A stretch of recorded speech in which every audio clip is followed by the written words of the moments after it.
the one cool thing I got to hang out and witness yesterday in person was the landing of the InSight on Mars. Oh, you watched that on TV? I watched the damn rocket. I remember we were here. Yeah. I put on 2 songs, and I put the damn thing on automation, and I ran upstairs. I jumped up on the roof, and we watched the thing take off from Vandenberg. So I saw it leave this planet, and then I saw it land on another one. That was pretty cool. Wasn't it, would it take a year? A little over 6 months. 6 months? Okay. I think 6 months and some change to travel from the United States, from Vandenberg Air Force Base to Mars.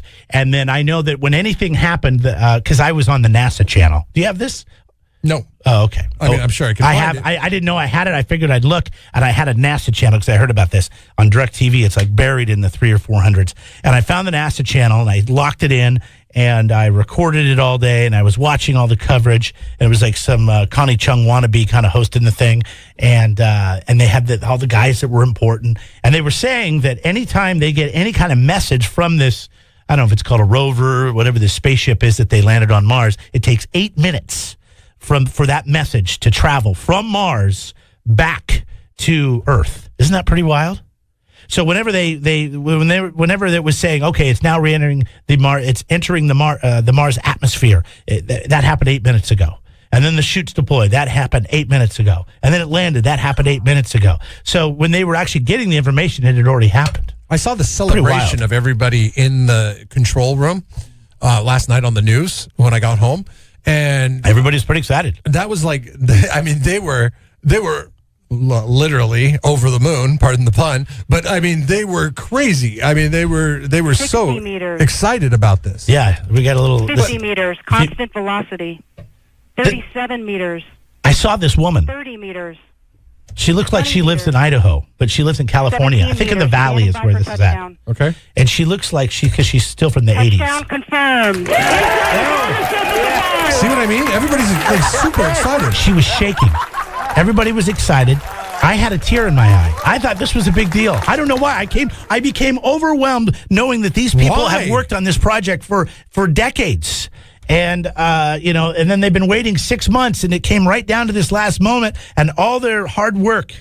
You've worked hard for something. Like, you had a kid. Weren't you emotional when it actually, after that 9 months was up? And, yes. And then they were born, and like, wow, it's finally here. I don't know. I get too invested in this stuff. It's weird. I mean, like, what is a bad outcome? Like, if that thing would have went crashing down and blown up into flames? Burned up on reentry? I don't know. So I don't know what's going on. So then they showed a picture, and it just looked like any movie. I mean, it was just like this little circle. Yeah. And they had all this dust on the lens cap or whatever they call it. Oh, because they have a camera on it. Yeah, they have a couple. Oh, here's the thing. They only have 2 cameras on this damn thing.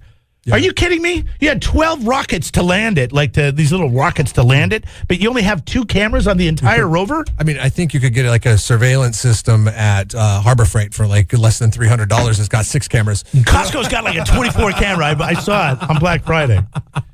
So you could, I mean, it's like 24 cameras for like $300-$400. Yeah, for less than $1,000. They got 2 cameras on this thing. But anyways, you can't get more cameras. You get this little tiny thing, and you can kind of see it's gray on the bottom, and then there's like light above it, like a horizon, and it's like, wow, this planet is really like, there's not much going on. There's no mountains. There's nothing. Think, our children's children looks so fake. Our children's children could be living there.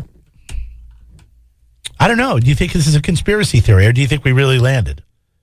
Well, because you don't believe that we landed on the moon. They got excited about something that's got 2 cameras on it, landing on Mars, 40, 50 years after we supposedly landed on the moon, tells me that moon landing. I don't know about that. I'm excited to see some of these other photos. Can we just go back to the moon? Can we just go back to the moon? That's all. I want to see that in my generation. Been there, done that. Why go back? Because what's there? We could colonize it. We could do something with it. It's dark and cold. Yes, but I mean, hell. I don't think there's water on the moon. There's supposed to be water on Mars. They found ice over Thanksgiving. I'm surprised you didn't see that on the national channel. I didn't. No. They found ice on the moon. We're just talking about Mars. They found some ice, huh? Yeah. Oh, good for them. That's awesome. I would think infrastructure. Listen, the moon is too easy. It's like not 6 months. We need a challenge. It's not a 6-month flight away. How long does it take you to get to the moon? Like the last time we did it. It didn't take that long, did it? Well, I don't know. But, I mean, God, if it takes 6 months to get there, I bet we'll be there in, like, a couple weeks. Well, a couple hours. You could get to the moon in the time it takes you to get to Tahoe. Like 7 hours? Yeah. We could be there. Yeah. We want to go to the moon or Tahoe? I'm going to still pick Tahoe. They have casinos. And I don't have water there and ice. Jeff and Jeremy in the morning. Don't miss a moment. Subscribe to the podcast on Google, Apple, YouTube, and Podbean by clicking on Jeff and Jeremy at KZOZ.com.